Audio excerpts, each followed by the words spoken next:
ഇന്ന് ഞാൻ ഉണ്ടാക്കിയിരിക്കുന്നത് നല്ല അടിപൊളിയായിട്ടുള്ള ഒരു കരിമീൻ പൊള്ളിച്ചതാണ്. നല്ല അപാര ടേസ്റ്റാണ്. ഇത് നമ്മൾ ഹോട്ടലിൽ നിന്നൊക്കെ പോയി വാങ്ങിച്ച് കഴിക്കാനാണെങ്കിൽ നല്ല പ്രൈസ് കൊടുക്കേണ്ടി വരും.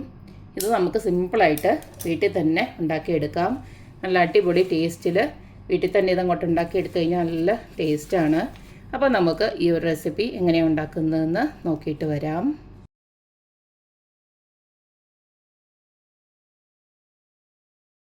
കരിമീൻ പൊള്ളിക്കുന്നതിന് വേണ്ടി ഇവിടെ 2 കരിമീനെ ഞാൻ കഴുകി വൃത്തിയാക്കി ഇതുപോലക്ക് വരഞ്ഞു വെച്ചിട്ടുണ്ട്. ഇനി നമുക്കിതിലേക്കൊരു മസാല തയ്യാറാക്കാനുണ്ട്. അതിന് വേണ്ടിയിട്ട് ഈ ഒരു ബൗളിലോട്ട് ഞാൻ ആദ്യം തന്നെ കാശ്മീരി ചില്ലി പൗഡറാണ് ഇട്ട് കൊടുക്കുന്നത്. എരിവിന് ആവശ്യമായിട്ട് കാശ്മീരി ചില്ലി പൗഡർ ഇട്ട് കൊടുക്കാം. ഞാനിപ്പോൾ 2 ടീസ്പൂണേ ഇട്ട് കൊടുക്കുന്നുള്ളൂ. അടുത്തതിലേക്ക് നമുക്ക് ആവശ്യത്തിനുള്ള ഉപ്പിട്ട് കൊടുക്കാം. 1/2 ടീസ്പൂണോളം ഉപ്പിട്ട് കൊടുക്കുന്നുണ്ട്. അടുത്തതിലേക്ക് മഞ്ഞൾപ്പൊടിയാണ് ഇട്ട് കൊടുക്കുന്നത്. ഒരു 1/4 ടീസ്പൂൺ ഇട്ട് കൊടുക്കാം. ഇനി ഇതിലേക്ക് നമുക്ക് കുരുമുളക് പൊടി, അത് ഞാൻ 1 ടീസ്പൂൺ ഇട്ട് കൊടുക്കുന്നുണ്ട്. ഇതിലേക്ക് ഞാൻ ഒരു അരമുറി നാരങ്ങയോടെ പിഴിഞ്ഞൊഴിക്കുന്നുണ്ട്. നാരങ്ങയോ അല്ലെങ്കിൽ വിനാഗിരി ആയാലും മതി. ഇത് നമുക്ക് കൈകൊണ്ട് തന്നെ ഒന്ന് ഇളക്കിയതിന് ശേഷം മസാല നന്നായിട്ടൊന്ന് തേച്ച് പിടിപ്പിക്കാം. അപ്പം നല്ലതായിട്ടൊന്ന് ഞാൻ മിക്സ് ആക്കിയിട്ടുണ്ട്. ഇനി നമുക്ക് മീനിനെ അങ്ങോട്ട് മസാല പിടിപ്പിച്ച് ഒരു അരമണിക്കൂർ അതൊന്ന് റെസ്റ്റ് ചെയ്യാൻ വെക്കണം. കാരണം ഈ മസാലയൊക്കെ ഒന്ന് ജസ്റ്റ് ഒന്ന് പിടിക്കാൻ വേണ്ടിയിട്ടാണ്. അപ്പോഴത്തേക്ക് നമുക്ക് ഇതിൻ്റെ ബാക്കിയുള്ള കാര്യങ്ങളും ചെയ്തു വെക്കാം.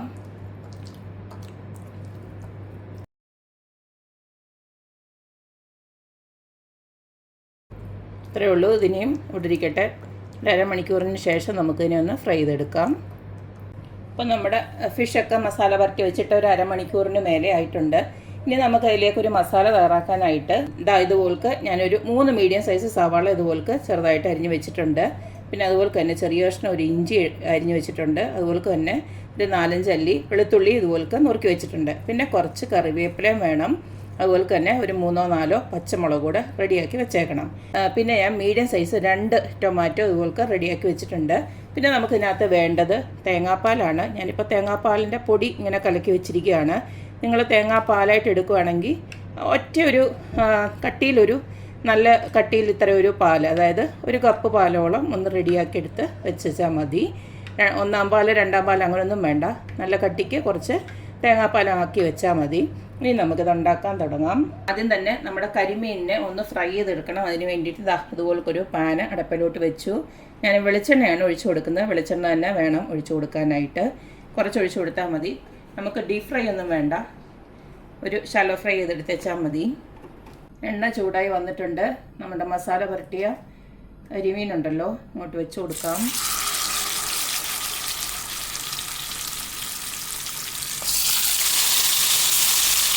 ഇതിൽ കുറച്ച് കറിവേപ്പില ഞാൻ ഇട്ട് കൊടുക്കുന്നുണ്ട്. ഇത് തീ നന്നായിട്ട് കുറച്ചതിന് ശേഷം ചെറിയ തീയിലിട്ട് വേണം നമുക്കിതിനൊന്ന് ഫ്രൈ ചെയ്തെടുക്കാനായിട്ട്. അതുപോലെ തന്നെ അടച്ചൂടെ വെക്കണം. അപ്പോൾ ഇത് നല്ലതായിട്ട് വെന്തൂടെ കിട്ടും. ഇനി നമുക്ക് തിരിച്ചും മറിച്ചിട്ട് ഇതിനെ ഒന്ന് ഫ്രൈ ചെയ്തെടുക്കാം.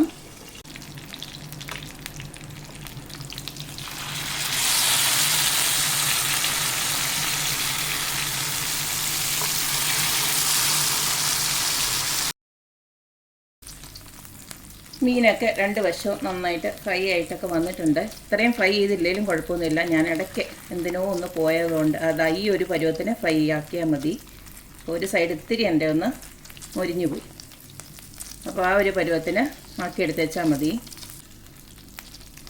ഇനി നമ്മൾ ഈ മീൻ വറുത്ത എണ്ണ ഉണ്ടല്ലോ, ആ ഒരു എണ്ണയ്ക്കകത്തോട്ട് തന്നെയാണ് നമ്മൾ ബാക്കിയുള്ളതെല്ലാം ഒന്ന് വഴറ്റിയെടുക്കുന്നത്. ആദ്യം തന്നെ ഉള്ളിയെല്ലാം അങ്ങോട്ട് ഇട്ട് കൊടുക്കുകയാണ്. ഉള്ളിയും പച്ചമുളകും ഇഞ്ചിയും വെളുത്തുള്ളിയും എല്ലാം ഒരുമിച്ച് തന്നെ ഇട്ട് കൊടുക്കുകയാണ്. എണ്ണ തീരെ കുറവാണെങ്കിൽ കുറച്ചും കൂടെ ഒന്ന് ഒഴിച്ചു കൊടുക്കണം. ഇതിനകത്തോട്ട് നമുക്ക് കുറച്ച് ഉപ്പിട്ട് കൊടുക്കാം. നമ്മുടെ ഈ മീൻ ഫ്രൈ ചെയ്തതായതുകൊണ്ട് തന്നെ അതിനകത്ത് ആ എണ്ണയ്ക്കകത്ത് കുറച്ചൊരു ഉപ്പ് കാണും. എന്നാലും ഉള്ളിക്ക് ആവശ്യമായിട്ടുള്ള കുറച്ച് ഉപ്പിട്ട് കൊടുക്കണം. ഞാനിപ്പോൾ ഒരു 1/2 ടീസ്പൂണോളം ഇട്ട് കൊടുക്കുകയാണ്. ഇതെല്ലാം കൂടെ ഒന്ന് നന്നായിട്ട് വഴണ്ട് വരട്ടെ. അതുവരെ നമുക്കൊന്ന് വെയിറ്റ് ചെയ്യാം.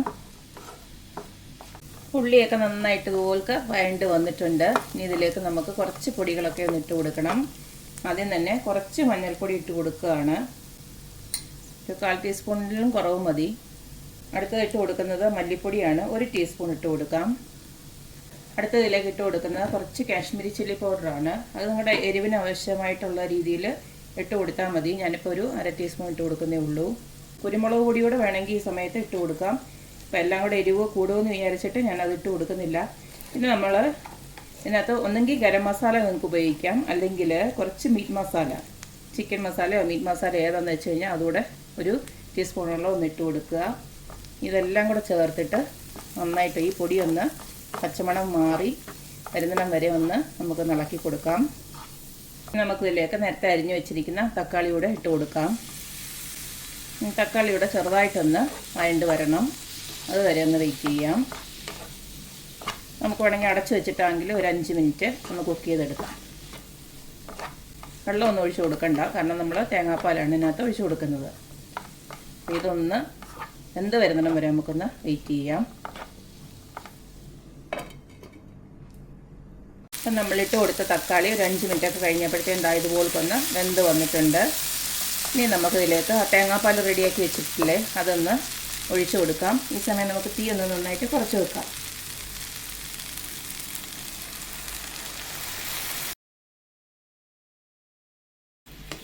ഈ സമയം നമുക്ക് ഉപ്പും എരിവും ഒക്കെ ഒന്ന് നോക്കിയിട്ട് വേണമെന്ന് വെച്ച് കഴിഞ്ഞാൽ ഉപ്പൊക്കെ ഈ സമയത്തൊന്ന് ഇട്ട് കൊടുക്കാം. നമ്മുടെ ആ ഒരു ഗ്രേവി ഇവിടെ റെഡി ആയിട്ടുണ്ട്. ഇത്തിരി കൂടെ വേണമെങ്കിൽ ഒന്ന് വറ്റിച്ചെടുക്കാം. ഒരു 5 മിനിറ്റ് ഇങ്ങനെ ഒന്ന് ഓപ്പണാക്കി ഇതുപോലൊന്ന് വെച്ച് കഴിഞ്ഞാൽ അതങ്ങ് വറ്റിക്കോളും. ചെറിയ തീയിലിട്ട് ഞാൻ ഇതുപോലൊന്ന് വറ്റിച്ചെടുത്തിട്ടുണ്ട്. അത് നിങ്ങളുടെ ഇഷ്ടമാണ്. ഇതുപോലൊക്കെ കുറച്ച് തിക്കായിട്ട് വേണമെന്നോ കുറച്ച് തിക്കായിട്ട് വേണമെങ്കിൽ ഇത്രയൊന്ന് വറ്റിച്ചെടുത്തേച്ചാൽ മതി. ഇപ്പോൾ ഇനി ഇത് കഴിഞ്ഞിട്ട് ഇതുപോലൊക്കെ നമ്മുടെ മീൻ കൂടെ ഒന്ന് വെച്ച് കൊടുക്കുക. ഇനി ഇത് നമുക്കൊന്ന് സെറ്റ് ചെയ്യാനേ ഉള്ളൂ. അതും കൂടെ കാണിച്ചു തരാം. ഞാൻ നേരത്തെ പറഞ്ഞ പോലെ മീൻ ഇത്രയും ഫ്രൈ ചെയ്തില്ലെങ്കിലും കുഴപ്പമില്ല. അപ്പം അതനുസരിച്ചിട്ട് നിങ്ങൾ ഫ്രൈ ചെയ്താൽ മതി. ഒന്ന് ഷാലോ ഫ്രൈ ചെയ്തെടുത്തേച്ചാൽ മതി. ഞാൻ ഇത്തിരി ഒന്ന് അങ്ങോട്ടോ ഇങ്ങോട്ടോ ഒന്ന് മാറിയപ്പോഴത്തേക്ക് ഇത്തിരി ഒന്ന് ഫ്രൈ ആയിപ്പോയി. ഇത്രയും ഫ്രൈ ചെയ്തില്ലെങ്കിലും കുഴപ്പമില്ല. എന്തായാലും ഇത്രയേ ഉള്ളൂ. ഇനി നമുക്കത് സെറ്റ് ചെയ്തെടുക്കാം. അപ്പോൾ അതായത് ഇതുപോലൊരു വാഴയില ഞാൻ റെഡിയാക്കി വെച്ചിട്ടുണ്ട്. വാട്ടിയെടുത്ത് വെച്ചിരിക്കുകയാണ്. ഇനി ഇതിലേക്ക് ആദ്യം തന്നെ കുറച്ച് മസാല അങ്ങോട്ട് വെച്ച് കൊടുക്കാം. അതിൻ്റെ മേളിലോട്ട് ഇതുപോലെ നമ്മുടെ കരിമീൻ അങ്ങോട്ട് വെച്ച് കൊടുക്കാം. അതിൻ്റെ മേലെയും കുറച്ച് മസാല. നമുക്കിതിനെ അങ്ങോട്ട് പൊതിഞ്ഞെടുക്കാം.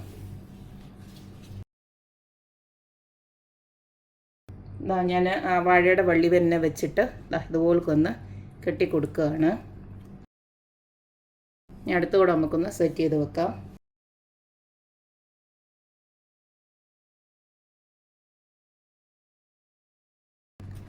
ഇപ്പോൾ 2 ഞാൻ ഇതുപോലൊക്കെ സെറ്റാക്കി വെച്ചിട്ടുണ്ട്. ഇതിനെ നമുക്ക് കല്ല് വെച്ചിട്ട് ജസ്റ്റ് ഒന്ന് തിരിച്ച് മറിച്ചിട്ട് ഒന്ന് റെഡിയാക്കി എടുക്കണം. അപ്പോൾ ഇതുപോലൊരു ഇരുമ്പിൻ്റെ തവ ഞാൻ വെച്ച് കൊടുത്തിട്ടുണ്ട്. ഇതുപോലൊന്ന് വെച്ച് കൊടുത്ത് 2 സൈഡും നമുക്ക് തിരിച്ച് മറിച്ചിട്ട് ഒന്ന് ചൂടാക്കി എടുക്കണം. 5 മിനിറ്റ് അങ്ങോട്ടും ഇങ്ങോട്ടും തിരിച്ച് മറിച്ച് ഇട്ടേച്ചാൽ മതി. ഞാൻ 2 വശവും തിരിച്ച് മറിച്ച് ഇട്ട് ഒന്ന് റെഡിയാക്കി എടുത്തിട്ടുണ്ട്. ഇത് മൊത്തത്തിലൊന്ന് ചൂടാക്കിയിട്ടിട്ടുണ്ട്. ഇത്രയേ ഉള്ളൂ. നമ്മുടെ അടിപൊളിയായിട്ടുള്ള കരിമീൻ പൊള്ളിച്ചത് ഇവിടെ റെഡി ആയിട്ടുണ്ട്. ഇത് എന്തിൻ്റെയും കൂടെ നല്ലൊരു സൈഡ് ഡിഷാണ്. കാരണം ഈ ഒരു കരിമീൻ പൊള്ളിച്ചതിൻ്റെ കൂടെ ചോറ് കഴിക്കുന്നവരുണ്ട്. അതുപോലെ തന്നെ ചപ്പാത്തിയോ പൊറോട്ടയോ അപ്പോ എന്ത് വേണമെങ്കിലും നമുക്ക് ഇതിൻ്റെ കൂടെ കഴിക്കാം. നല്ല അടിപൊളി ടേസ്റ്റാണ്. അല്ലെങ്കിൽ തന്നെ അറിയാമല്ലോ, കരിമീനിൻ്റെ ഒക്കെ ഒരു രുചി അറിയാവുന്നവർക്ക് ഈ ഒരു ഡിഷ് ഭയങ്കര ഇഷ്ടമാണ്. ഈ ഒരു കരിമീൻ പൊള്ളിച്ചൊക്കെ നമുക്ക് വീട്ടിൽ തന്നെ ഇതുപോലൊക്കെ നല്ല രീതിയിൽ തന്നെ ഉണ്ടാക്കിയെടുക്കാം. നല്ല ടേസ്റ്റാണ്. എല്ലാവരും ഒന്ന് ട്രൈ ചെയ്ത് നോക്കുക. ഇപ്പോൾ കരിമീൻ വേണമെന്നില്ല. ഇപ്പം നമുക്ക് നല്ല കഷ്ണമുള്ള മീനൊക്കെ കിട്ടുവാണെങ്കിൽ ഇതുപോലൊക്കെ തന്നെ ഇത്തിരി വലിയ കഷ്ണം എടുക്കണമെന്നേ ഉള്ളൂ. ഇതുപോലൊക്കെ തന്നെ നമുക്ക് മീൻ പൊള്ളിച്ചത് ഇതുപോലൊക്കെ തന്നെ ഉണ്ടാക്കാം. അപ്പോൾ എല്ലാവരും ട്രൈ ചെയ്ത് നോക്കുക, അഭിപ്രായങ്ങൾ അറിയിക്കുക. അപ്പോൾ എപ്പോഴും പറയുന്ന പോലെ തന്നെ എൻ്റെ റെസിപ്പീസ് ഇഷ്ടമുള്ള എല്ലാവരും please like, share and subscribe. അപ്പോൾ ഇനി ഒരു അടിപൊളി വീഡിയോ ആയിട്ട് വരുന്നവരേക്കും ബൈ.